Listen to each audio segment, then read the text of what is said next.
Bye tata good bye गया। अस्सलाम वालेकुम दोस्तों, मेरा नाम है मोहम्मद अहमद और आप देख रहे हैं तफरी टीवी। मैं आपके लिए लेकर आया हूं कुछ मज़ेदार और इंटरेस्टिंग फैक्ट्स जिनके बारे में जानकर आप ज़रूर इंटरटेन होंगे और जिनके बारे आप पहले से न जानते होंगे। तो चलिए हम बढ़ते हैं अपने पहले फैक्ट की तरफ। हमारी कायनात अनगिनत सितारों, सियारों और गैलेक्सीज का मजमुआ है। जहाँ नए सितारे बनते हैं वहीं कुछ सितारे अपनी उम्र गुजारने के बाद आखिरकार एक ज़ोरदार धमाके से फट जाते हैं। सितारे अमूमन डस्ट और बादलों के इकट्ठा होने से बनते हैं और लाखों साल के अमल का नतीजा होते हैं। ये सितारे हर जगह नहीं बनते बल्कि कायनात में मखसूस मुकामात हैं जहाँ इनकी पैदाइश होती है।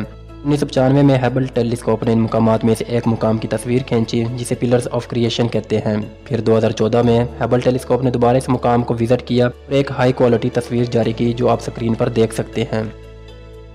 मगर इंटरेस्टिंग फैक्ट ये है कि हाल ही में जेम्स वेब टेलीस्कोप ने भी पिलर्स ऑफ क्रिएशन को विजिट किया और कुछ तस्वीर पब्लिश की हैं, जिनमें से एक तस्वीर आप स्क्रीन पर देख रहे हैं। हबल टेलीस्कोप और जेम्स वेब टेलीस्कोप के रिजल्ट का अंदाज़ा आप इन तस्वीर से लगा सकते हैं। जेम्स वेब टेलीस्कोप ने इंफ्रारेड रेस का इस्तेमाल करके इन पिलर्स की तस्वीर ली। इस तस्वीर में आप स्टार बनने का अमल देख सकते हैं जहां डस्ट और बादल इकट्ठे हो रहे हैं। पिलर्स ऑफ क्रिएशन में जब बादलों और डस्ट की बहुत बड़ी मिकदार जमा हो जाती है तो वो अपनी ग्रेविटी की वजह से कसीफ हो जाते हैं और इस अमल के दौरान काफ़ी मिकदार में हीट खारिज होती है और यूँ गैसों, बादलों और डस्ट के इकट्ठा होने से सितारे बन जाते हैं। इस अमल के दौरान नए बनने वाले सितारे कुछ मटेरियल भी खारिज करते हैं जो इन पिलर्स के किनारों पर देखे जा सकते हैं। नए बनने वाले सितारे वक्फों बाद सुपरसोनिक शॉक वेव्स पैदा करते हैं जो खारिज होने वाले इस मटेरियल से टकराती हैं और इनमें एक लहर पैदा कर देती हैं। चुनांचे ये मटेरियल डस्ट और बादलों के इन पिलर्स के किनारों पर पानी में पैदा होने वाली लहरों की तरह नजर आता है, जबकि इनकी गिर्द नजर आने वाला क्रिम्सन ग्लो असल में हाइड्रोजन गैस के मॉलिक्यूल्स हैं। इन शॉक वेव्स की वजह से एनर्जाइज हो जाते हैं। इस हाई रेजोल्यूशन तस्वीर के अलावा जेम्स वेब टेलीस्कोप ने एक और कारनामा भी सरअंजाम दिया है कि इन पिलर्स में पैदा होने वाली शॉक वेव्स की आवाज़ को भी रिकॉर्ड कर लिया जो आप यहाँ सुन सकते हैं।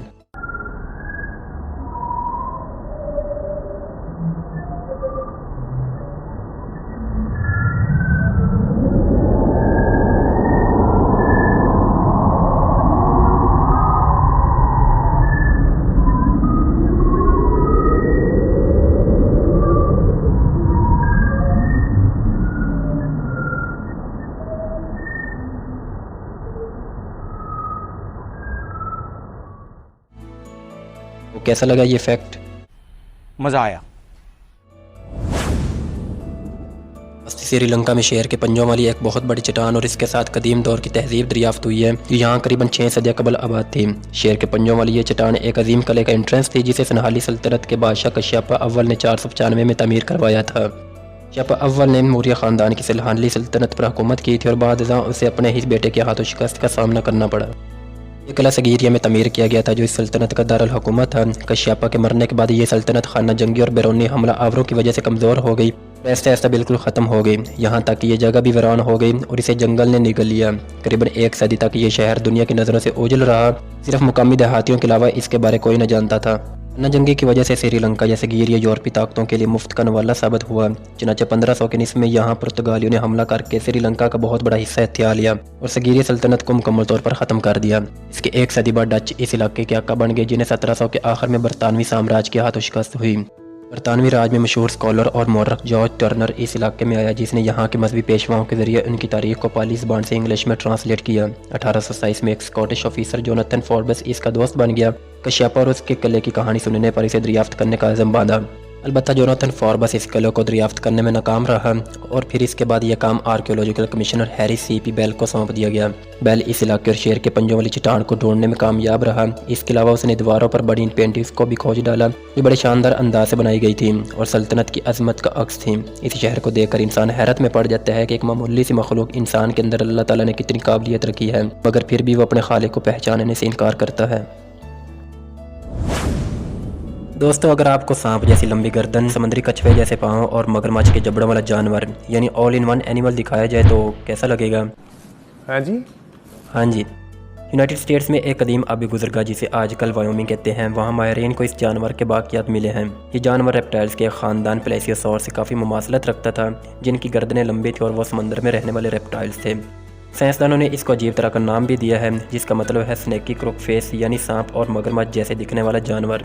नई तहकीक के मुताबिक ये सी मॉन्स्टर आज से करीबन 6 से 10 करोड़ साल पहले पाया जाता था। 1995 में पिरी शेल में खुदाई के दौरान भी एक जानवर के फॉसिल्स मिले थे जो इससे काफ़ी मिलते जुलते थे। रिसर्चर्स ने इस खबर को एक जरीदे आई साइंस में पब्लिश किया और वादे किया कि किस तरह यह जानवर दीगर रेप्टाइल से मुख्तलिफ था, क्योंकि ये बिल्कुल एक नई स्पीशीज डिस्कवर हुई है। साइंसदानों के मुताबिक ये जानवर रेप्टाइल्स की 2 मुख्तलिफ नस्लों के मिलाप से वजूद में आया था, जो करीबन 7 मीटर तक लंबा था। इसकी बाकियात में सर, गर्दन, रीढ़ की हड्डी और इसकी दुम और पसलियों की काफ़ी हड्डियाँ मिली हैं, जिन्हें ग्लेनरॉक पैलियोंटोलॉजिकल म्यूजियम वायोमिंग में रखा गया है। बत्ता तैरने के लिए इस्तेमाल होने वाले विंग्स की कुछ हड्डियाँ मिसिंग हैं। साइंस में जैसे जैसे तरक्की हो रही और नई तहकीकात सामने आ रही हैं, इंसान को हैरत में मुब्तला कर रही हैं। अभी तो इंसान समंदर के सिर्फ 5% हिस्से तक पहुंच सका है, बाकी 95% हिस्से में क्या राज छुपे हैं ये वक्त ही बताएगा।